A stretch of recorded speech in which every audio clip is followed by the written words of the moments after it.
Good day, everybody. We bless you in the name of Jesus Christ. We're reading out of James 3, verse 5 and 6. It says, "Even so the tongue is a little member. It can boast of great things. See how much wood and how great a forest a tiny spark can set ablaze. And the tongue is a fire. The tongue is a world of wickedness set among our members, contaminating and depraving the whole body and setting on fire the wheel of birth, the cycle of man's nature, being itself ignited by hell."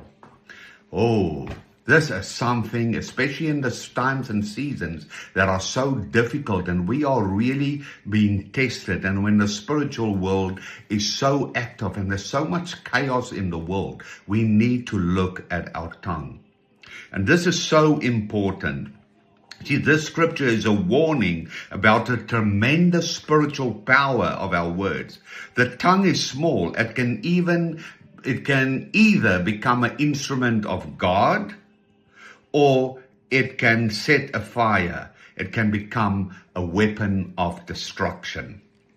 You see, we must realize that if we have any sinful speech, and everything inside of it, it's something that originates in our hearts. What is in our hearts comes out of our minds. Evil words are symptoms of deeper spiritual illnesses, such as pride, anger, unforgiveness, jealousness, judgment, or even a lack of love. And that's a scripture, verse 12, verse 34 says, "Out of the abundance of the heart, the mouth speaks."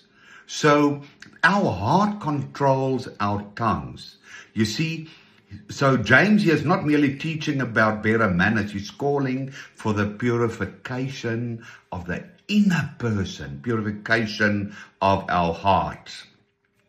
You see, sinful speech or speech or words or oracles that are not from God can rapidly cause damage beyond what is intended. Examples: gossip, slander, harsh criticism, angry outbursts, false teachings, and divisive speech. Just as small sparks can destroy a forest, a few words can damage relationships, communities, and people's spiritual lives. You see, strong expression shows that destructive speech comes from not only God, but from influence of evil. So we have to guard our minds. We have to guard our thoughts and our words and our struggles. You see, what we need to do, we need to be so aware of God's presence, of His awareness, and of His oneness with Him. And that is where we need to know. There's a scripture that said, "Be quick to listen, slow to anger, and slow to speech." And that is what we need to do. This is something that teaches us how to guard our words and our hearts.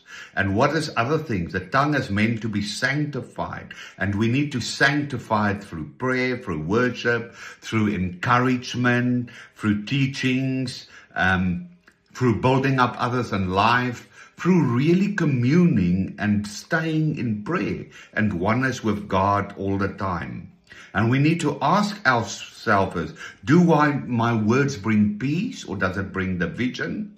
Am I quick to speak and slow to listen? Do I speak out of anger or humility? And are my words consistent with my prayers?